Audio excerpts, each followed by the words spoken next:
Ya, keluarga Indonesia kembali lagi di Kumpul Keluarga. Nah, keluarga Indonesia kadang-kadang nih saat lagi mungkin santai gitu ya, ada kegiatan yang memang kita spontan gitu. Mungkin anak terjatuh atau anak melakukan hal tertentu gitu, terus kita menertawakan, mungkin spontan tanpa sadar. Tapi ada beberapa anak yang justru tersinggung dan tidak suka ditertawakan. Rasanya seperti apa sih untuk anak-anak saat dia ditertawakan? Apakah sama seperti kita merasa malu atau seperti apa? Ya, jadi sebetulnya setiap anak memang tergantung penerimaan atau persepsi mereka masing-masing terhadap suatu peristiwa atau kejadian yang dia alami sebetulnya. Nah, ada anak yang dia kemudian jatuh, kemudian diketawain, terus dia nggak masalah gitu. Jadi merasa malah ikut ketawa, iya ya aku emang lucu sih jatuh gitu ya, ketawa gitu. Nah tapi ada anak yang begitu jatuh diketawain ngerasa tersinggung, karena kemudian dipermalukan, dia merasa dipermalukan. Nah sehingga kita perlu lihat nih, karena setiap anak itu menerimanya itu berbeda-beda. Nah makanya penting kalau kita itu memahami si anak ini tuh kalau kena respon tertentu seperti apa sih jadinya gitu. Nah sehingga biasa kalau bercandaan untuk orang-orang baru yang menurut kita belum tahu sekali, ya udah kita lakukan yang standar aja gitu ya.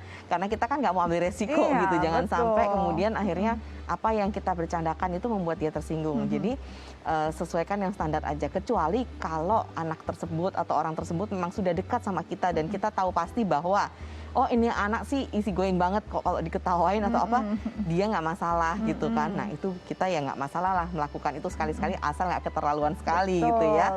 Gitu. Nah jadi penting sebetulnya melihat bahwa si anak ini bagaimana penerimaannya terhadap suatu kejadian, suatu bercandaan atau sesuatu misalnya hal-hal yang memang ingin kita utarakan.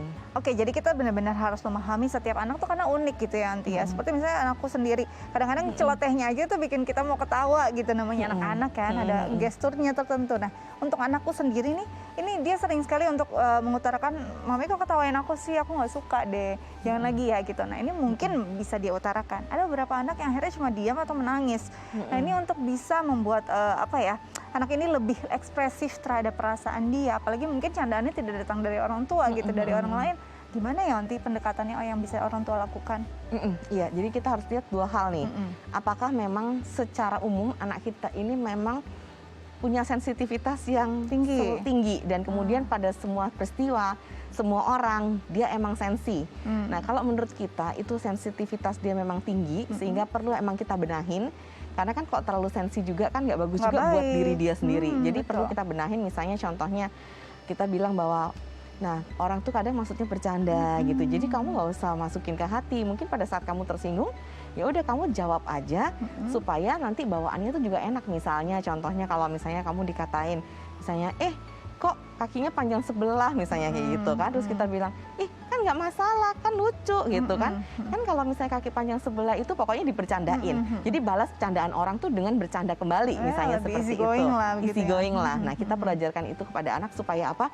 Supaya dia bisa mempersenjatai dirinya terhadap isu-isu atau kemudian perkataan-perkataan orang yang itu menyakitkan hatinya gitu. Tapi kan dia tidak harus menanggapi dengan cara langsung menangis atau kemudian langsung pada saat itu jadi marah-marah sendiri gitu kan. Apalagi mendendam begitu kan nggak baik ya Anti. Itu yang pertama. Yang kedua, kalau memang kita lihat secara umum sebetulnya anak kita sih easy going loh, cukup easy going. Tapi memang si orang itulah yang bercandanya keterlaluan banget menurut kita. Kan ada tuh yang kayak gitu kan ya.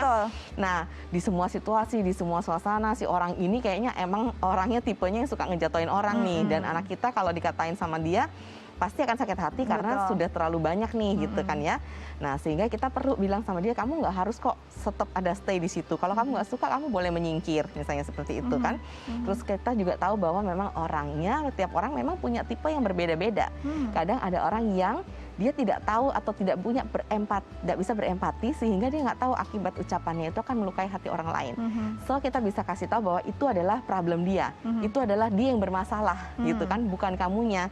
Sehingga kalau dia yang bermasalah, berarti kamunya harus menjaga hati kamu supaya hati kamu nggak ketularan bermasalah sama dia gitu. Budaya di rumah kan berbeda-beda nih. Ada mungkin candaan seperti ini wajar, ada di budaya orang lain kayaknya emang ini nggak baik gitu ya.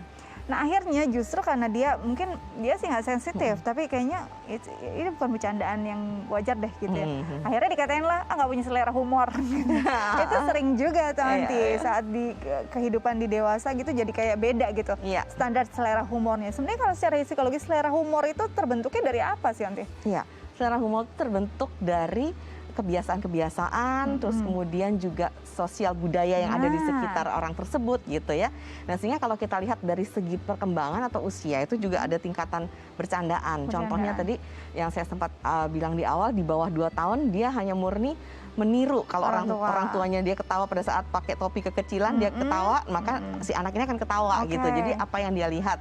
Dan kemudian dari 2 sampai 4 tahun dia akan ketawa untuk sesuatu yang tidak biasa. Misalnya contohnya pada saat dia melihat kucing memakai sepatu ayahnya, dia ketawa karena dia tahu kucing nggak biasanya pakai sepatu manusia, dia ketawa gitu ya. Nah kemudian di usia-usia SD karena dia sudah mengenal lingkungan teman-temannya, jadi dia akan cenderung menganggap bahwa candaan atau humor adalah yang memang sering dibawakan sama teman-temannya dalam hal bercanda gitu. Nah sehingga dimulai SD inilah kenapa terus kemudian mulai ada body shaming dan sebagainya, dan mereka mulai paham tentang body shaming karena sudah masuk ke lingkungan pertemanan di mana biasanya di lingkungan pertemanan itu yang dijadiin lucu-lucuan ya fisik gitu ya, yang paling utama tuh, yang paling banyak terjadi. Nah kemudian di tahap dia mau masuk pra-remaja, nah ini kan sudah mulai ada selain pertemanan, kemudian teknologi juga ada ya. Jadi dia melihat contohnya para stand up komedi, terus kemudian cerita-cerita lucu, film-film lucu. Nah sehingga menambahlah lagi wawasan pengetahuan tentang humornya dia. Nah itu semua dia akan blend, dia akan satukan antara apa yang bisa diterima lingkungan, apa yang dia lihat, bahan-bahan lucu dan sebagainya, kemudian dijadiin satu sama dia, dan akhirnya itu menjadi selera tipikal humor atau selera dia. humornya ala dia. Makanya kayak stand up komedi anak-anak itu kan biasa memang tahapannya kurang lebih ya di awal-awal pra-remaja gitu kan, karena dia sudah bisa memahami, bisa cari materi juga. Oh materi ini lucu nih, materi ini bisa diterima nih dari segi budaya, yang ini nggak bisa nih, jadi jangan aku pakai, seperti itu. Oke, jadi memang itu dia. Padahal itu mulai dari hal sederhana loh, candaan kita pada anak. Ternyata nantinya bisa berpengaruh besar pada selera humor dia saat dewasa, bahkan saat mereka harus diterima di dalam satu lingkup sosial begitu ya Anti. Betul. Jangan sampai ada kerusakan mental karena humor yang berlebihan ya. Benar Anti, ya. Oke Anti, terima kasih banyak. Semoga ini bisa bermanfaat juga untuk warga Indonesia di rumah ya. Anti jaga kesehatan biar bisa terus berbagi di Kompol Keluarga. Amin Dika. Oke, keluarga Indonesia, Astia Dika pamit dulu. Sampai jumpa.